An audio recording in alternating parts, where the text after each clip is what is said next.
optimal minimal. At this altitude, I can run flat out for a half mile before my hands start shaking. Can I ask you a personal question? Now would seem an appropriate time. What if I did the opposite? I'm a cybernetic organism, living tissue over a metal endoskeleton. Tim Ferriss Show. This episode is brought to you by AG1, the daily foundational nutritional supplement that supports whole body health. I do get asked a lot what I would take if I could only take one supplement. And the true answer is invariably AG1. It simply covers a ton of bases. I usually drink it in the mornings and frequently take their travel packs with me on the road. So what is AG1? AG1 is a science-driven formulation of vitamins, probiotics, and whole food sourced nutrients. In a single scoop, AG1 gives you support for the brain, gut, and immune system. So take ownership of your health and try AG1 today. You will get a free 1-year supply of vitamin D and 5 free AG1 travel packs with your first subscription purchase. So learn more, check it out. Go to drinkag1.com/Tim. That's drinkag1, the number 1, drinkag1.com/Tim. Last time, drinkag1.com/Tim. Check it out. This is Tim Ferriss, and welcome to another episode of The Tim Ferriss Show. Ladies and gentlemen, thank you for tuning in. This episode is a follow-up and an experimental episode. Each of these interviews, they're typically interviews, consists of me trying to deconstruct a world-class performer, whether they be an investor, a chess prodigy, an athlete, or otherwise, to pull out the tips and tricks that you can use. A recent episode, that with Pavel Tsatsouline, who is an elite physical training instructor. He's been involved with training the Spetsnaz, the elite Soviet special forces units, also the Marine Corps, Secret Service, Navy SEALs. He did an episode that ended up being a masterclass in strength training. And it was so popular that we decided to do a round 2. And this round 2, and both of these can be listened to independently, consists of the most popular 15 questions as voted up by hundreds of you. So hundreds of you submitted questions, voted on them. The top 15, which cover just about everything you can imagine, are those that Pavel will be answering in this episode. One piece of housekeeping: if you are looking for business mentorship in 2015 and you would like an all-expense-paid trip to Necker Island, that's Sir Richard Branson's private island, on a private jet to be mentored by yours truly, Sir Richard Branson, and a handful of other folks, you can get all of the details, and they are very cool details, at shopify.com/Tim. That's shopify.com/Tim. And if you missed the first interview with Pavel, you can search his name, Pavel, and my name, and it will be one of the first few results on Google, or go to 4hourworkweek.com/Pavel, Pavel, all spelled out, and you can find everything, including all the links and resources mentioned in that episode. Without further ado, here is round 2, the Q&A by popular demand with Pavel Tsatsouline. Ladies and gentlemen, it is my pleasure to be speaking to Tim Ferriss's audience again. You have asked me a number of questions, excellent questions, and I will answer some of them today. Many of the questions had to do with nutrition. It is not my specialty, so I will not be answering them, with one exception. The question by Carl from Indiana. On the podcast, you asked Pavel if he had tricks regarding the challenges of eating for hypertrophy, and he said he would mention them, but you guys never had time to circle back. Well, Carl, to put on muscle, it's a very costly proposition for your body to put it on and to keep it. It takes a lot of energy, it takes a lot of plastic resources, and the body is very reluctant to add muscle, especially past a certain point. So you must convince it that food is not only available, the food is abundant. The food is overly abundant. So the tactic used by a number of lifters, top lifters like Kurt Kowalski, to get themselves past a sticking point and keep putting muscle on, was to add a feeding in the middle of the night. That's right. You just get some food, a solid food or liquid food, high protein food on your nightstand, something that you wouldn't mind gagging down. And in the middle of the night, you just throw it down the hatch. Nobody said it would be easy, and nobody said it would be healthy.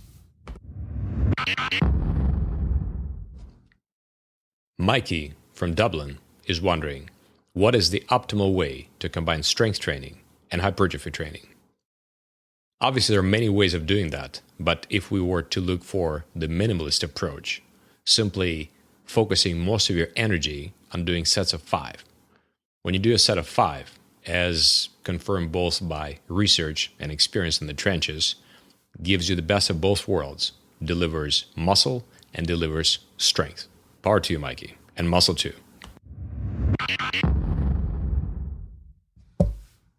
The next question is from, and pardon me if I'm not pronouncing your name correctly, Josu Ledesma from New York City. What would be the 80-20 training method to build strength and overall fitness? The answer is, without any doubt, correct kettlebell training. When one tries to develop all fitness components, strength, endurance, flexibility, power, using the same modality, usually he ends up with a whole lot of compromises.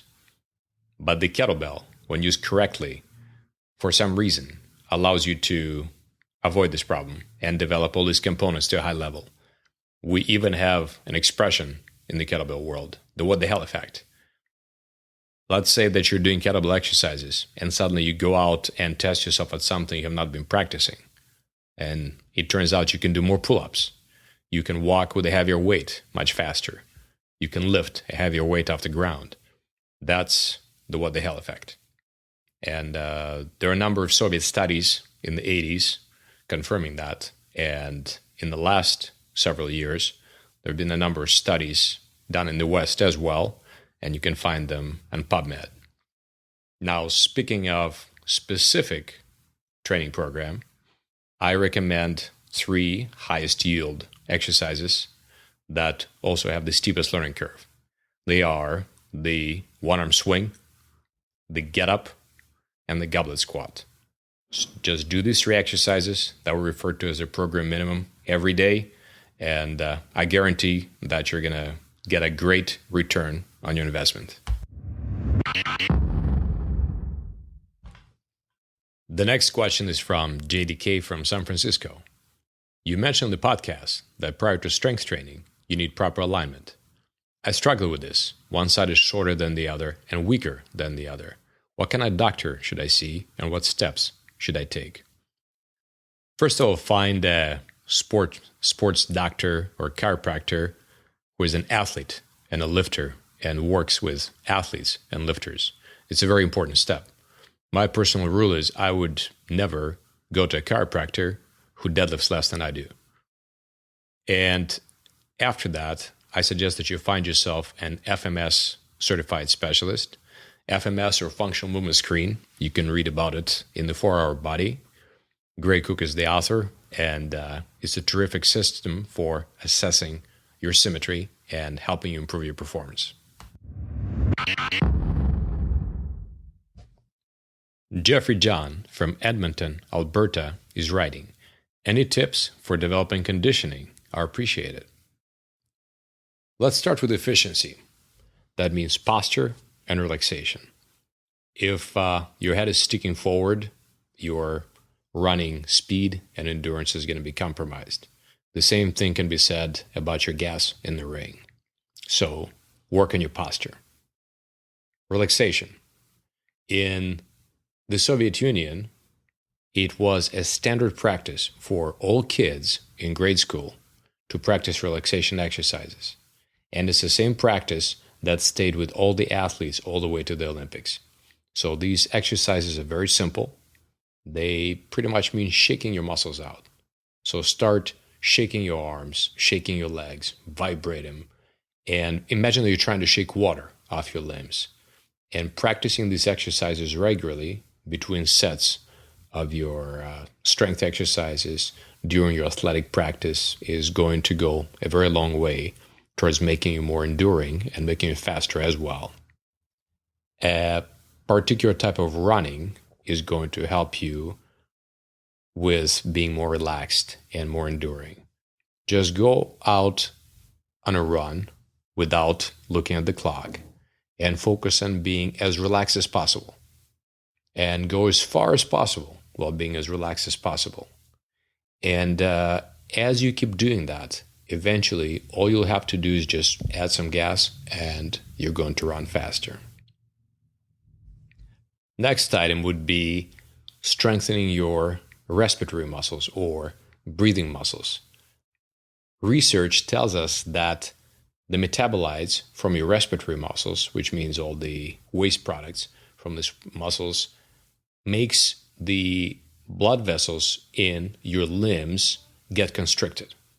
So think about it this way. You start sucking wind, and then, as if it wasn't bad enough already, you get this extra punishment of the plumbing in your legs start shutting down. So the same research tells us that strengthening your respiratory muscles is going to increase your endurance by preventing this reflexive vasoconstriction. How do we do that? In our kettlebell practice, we do something called the biomechanical breathing match. So let's say we're performing a set of swings.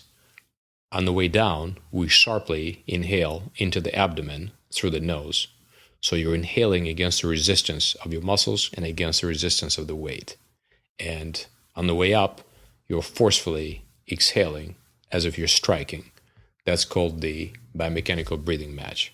So that's how we strengthen our breathing muscles. Then there is such a thing as the breathing discipline. Breathing ladder is a very effective technique developed by one of my colleagues, Rob Lawrence. Let's say that you're doing a set of swings, kettlebell swings, or a sprint, any type of an exercise that makes you gassed. Decide that you're going to rest from this set to the next according to a certain number of breaths. So let's say you get to do 5 breaths until the next set. And this is going to discipline you to slow your breathing down, slow your physiology down, stop panicking. That's also going to help with your endurance. One more thing to say is you can develop mitochondria in your fast-twitch fibers, which is going to enable them to be much more enduring, to be able to use oxygen. In the podcast, I already mentioned building up slow fibers that already come equipped with mitochondria. But you can also build these mitochondria, oxygen-using mitochondria, into the existing fast fibers. So how do we do that? We do that by exerting the muscles very powerfully for a very short period of time, typically 10-15 seconds. And after that, resting actively for a fairly long time. So work-to-rest ratio may be as high as 1:5 or even 1:6. That might mean that you would do a 10-second effort followed by 50 seconds of rest. Seems quite easy, but until you realize that you have to maintain that power output every time, very high, maximum power output, and you have to do this eventually up to 40 sets. That's another of the protocols by Professor Silyanov. So rest actively between these sets, which means kind of move around, jog lightly, shake your muscles out, the way I told you to do this earlier. And you can do this a couple times a week, or eventually you can even do this possibly every day.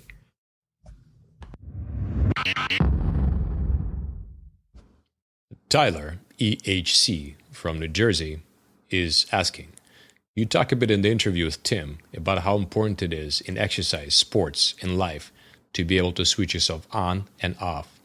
What are your favorite techniques for making this rapid, efficient, and achievable by anyone?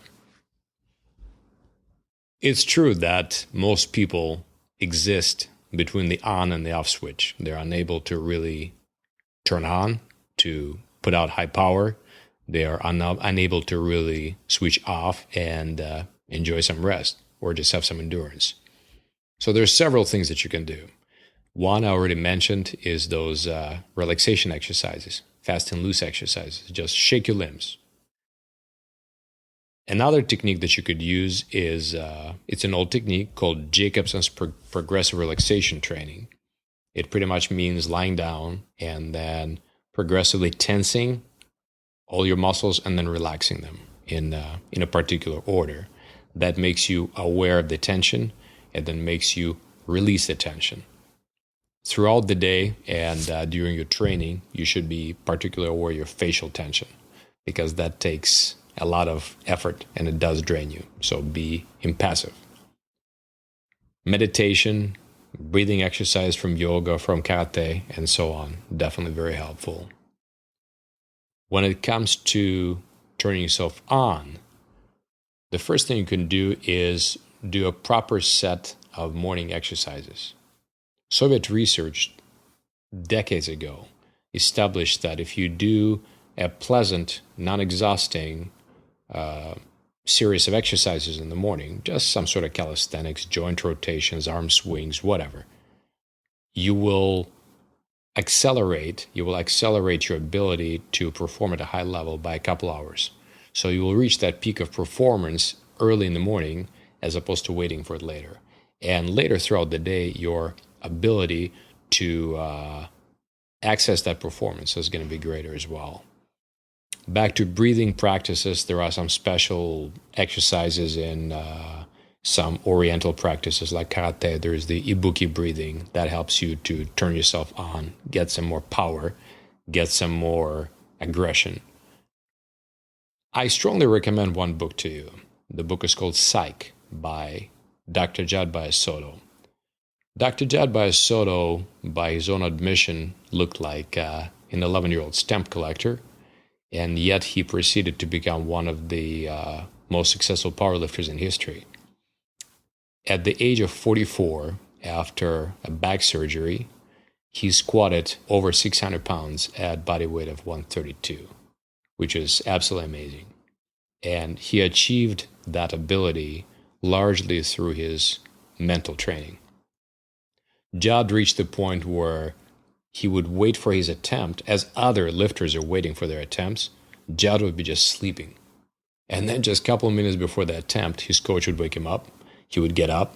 He would work himself into a frenzy. He would go out, lift a record, and then just go back to sleep. Now, that's an amazing control of your on switch and your off switch. The title of the book, again, is Psych by Dr. Jad Soto, spell Biasotto.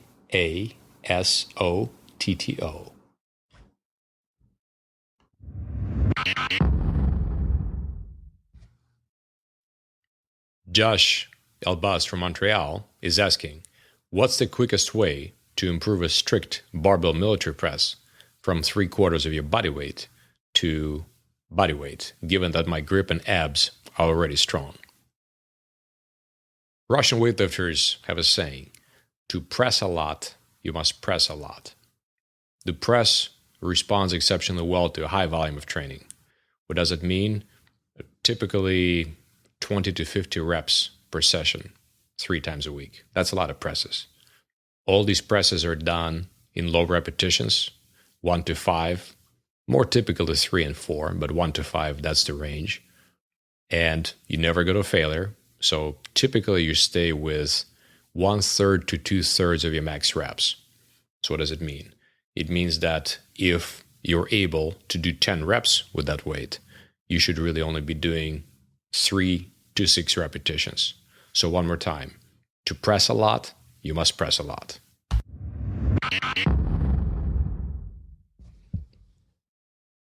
Could you elaborate on neurological strength, please? Asks Reimagined Yes from Miami, Florida.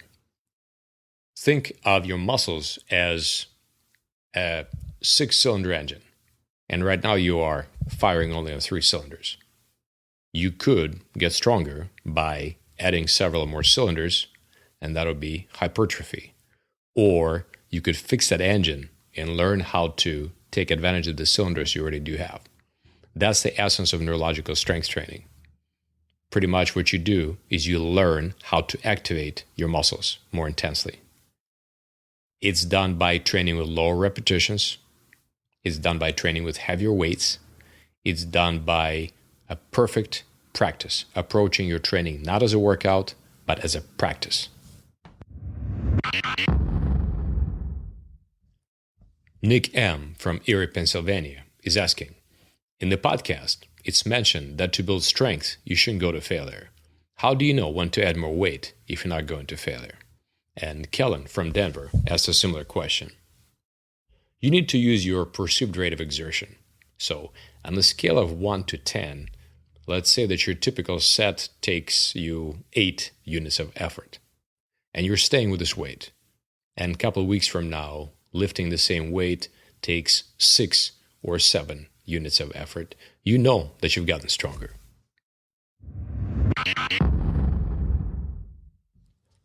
Kid from San Francisco is asking, what is the best way to gain strength as you get older? Pavel's book, Power to the People, espoused heavy lifts, but going on 39 years old, I'm finding that this routine is way, all caps, way too hard on my joints. Step 1, go get your joints checked by a doctor. Step 2, get your head in the right place. My father is 77 years old, and he's deadlifting over 400 pounds without a belt, and he does not think himself as old. Dylan from Los Angeles is wondering, when does the 5-minute rest between sets apply? When does it not? There are 3 types of rest intervals. There is ordinary, stress, and stimulating. An ordinary interval allows you to pretty much recover your performance level by the time the next set rolls around. And that's roughly 3 to 5 minutes. A stress interval accumulates fatigue. So the more sets you do, the more tired you get. And finally, a stimulating interval allows you to perform better in the next set, and that may take 12 minutes or so. So unless your training program says otherwise, just go with the ordinary interval, about 3 to 5 minutes. Trey from Denver, Colorado is asking, the Army still has sit-ups on the physical fitness test. Any advice on training and maximizing the repetitions? First, get your abs strong, really strong. That means 3 to 5 sets of 3 to 5 reps with 3 to 5 minutes in between of an exercise that puts a lot of tension on your abdominal muscles. That could be strict hanging leg raises. That can be the abdominal wheel. That can be strict weighted sit-ups. So once you've gotten that strength, then just do a very minimal practice of your repetition sit-up test, and you'll have no problem.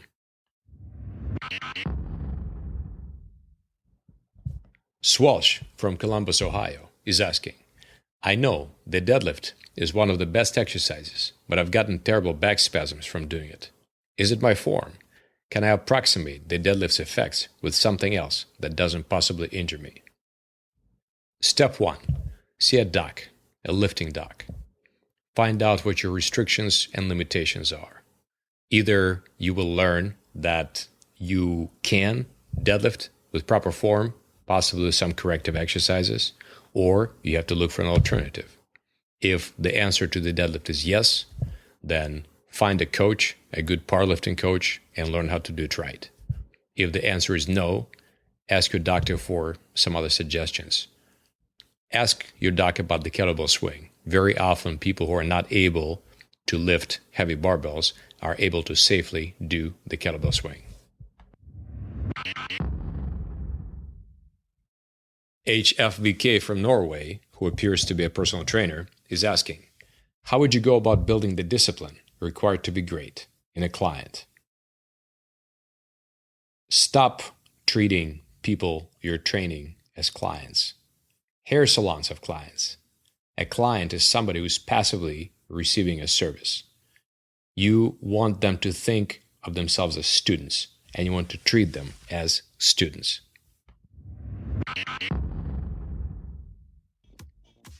Tim, thank you for having me on your show. Ladies and gentlemen, power to you.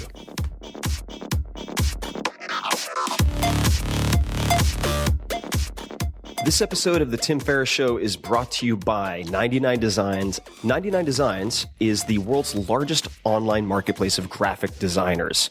And I have used 99 Designs for years, including to get cover concepts for the 4-Hour Body, which went on to become #1 New York Times, #1 Wall Street Journal. It was a huge hit. And here's how it works. And you can check everything out, including some of my competitions. You can see these book covers and so on at 99designs.com/Tim. Whether you need a logo, a car wrap, a web design, an app, a thumbnail, a t-shirt, whatever, you go to 99designs.com. You describe your project, and then within a week or less, you have tons of designers around the world who compete for your business and submit different ideas and designs and drafts. You have an original design that you love, or you pay nothing. It is fantastic. I have used it. I have mentioned it before, including in the 4-Hour Workweek as a resource. Check it out, 99designs.com/Tim. And if you use that link, you'll be able to see what I've done on the platform. You will also get $99 as an upgrade for free, which will get you more designs, more submissions. So check it out.